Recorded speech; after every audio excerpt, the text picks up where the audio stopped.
What is up, folks? It is Jaypher. Last year, Xtrfy released the M42, a very popular small symmetrical wired mouse that was met with a ton of demand of Xtrfy. Where the hell is our wireless option? Well, we have it here after a year. Let's take a look and see if it's worth double dipping on this mouse.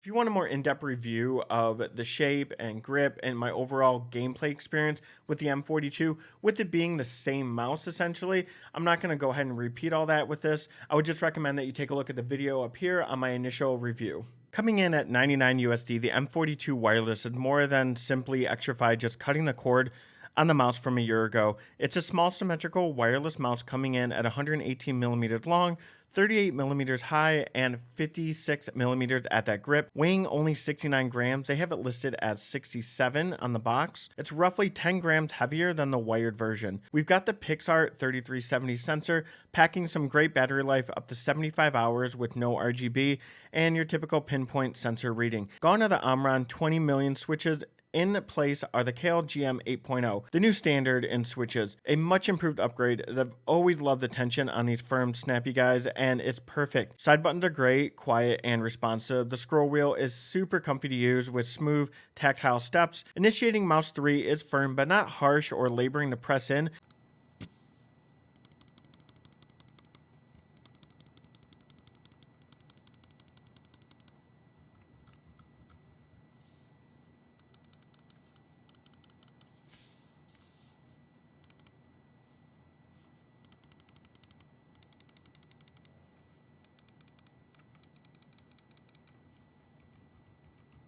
We've got PTFE feet looking the same as a regular M42. However, the back end now has a screw at the rear end. So don't rush to order those same feet that have been out, as we are going to need to find different third-party options if that's going to be your intention. You do get additional feet out of the box, so these are nice tapered feet, no issues. That screw in the back does allow you to remove and replace the shell with two different available options. No different than the wired version as far as shape goes, and I'm always stuck with that more pronounced hump offering for that sturdy claw grip. But I would have preferred a gaming mouse without hardware and tools. It takes 3 screws to remove the shell compared to the wired version having that very overly complicated design of just clicking it in. I'm not sure what Xtrfy researched to choose this mounting design over something simple like the plastic clips or magnets, as they seem to be running with this, as it's also on their previously released mouse, the M4 wireless. You can use a screwdriver as well to adjust the weight. If you want the weight shifted more toward the front or toward the back, out of the box it's centered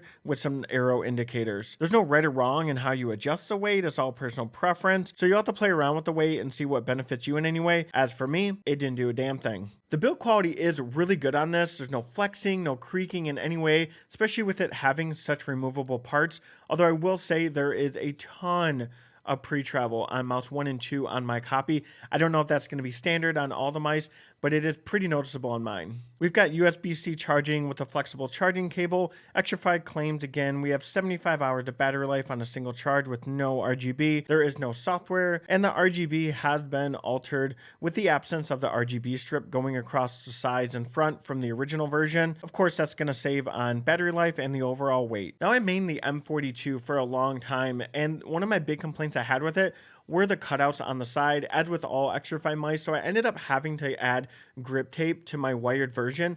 Now, they didn't go the route of like the X-Lite where they just went with flat sides. We still have cutouts all along the sides, and that's kind of a bummer. And while these cutouts aren't as uncomfortable as, say, like a honeycomb design or anything like that, with them being circular, it still is something that's noticeable when you are maintaining a grip. So if you're like me, you're probably going to want to add some grip tape to cover that up soon enough. Fortunately, the holes on the triggers aren't taking up half the buttons, say like on a SteelSeries mouse, so they didn't get in the way when I did have to click on the triggers. The coating is smooth, but not smooth that I felt like I didn't have control of the mouse. Overall, a really premium feel. This is far and away a better buy than the wired version at this point if you're a newcomer to either the wired or wireless M42, with great switches, and it has 0 issues with its wireless signal. I didn't notice any latency issues either. The only latency I have is just my overall boomer reaction time that I'm constantly battling. So is the M42 at $99 worth it? Yes and no. If you're someone that has been using the M42 wired for a long time now and it's been lingering around on your desktop, hell yeah, get the wireless version. It is a great mouse. But if you are someone that's already kind of moved on past the M42 and you found a new main, maybe not, but if it's something that you're wanting to get back into, like a really great claw-shaped mouse, the M42 will be there waiting for you. But if you did like the video, please throw a like. If you do want to see more content, of course, hit that subscription button. That always means a ton to me. Until next time, I'm Jaypher. Stay safe.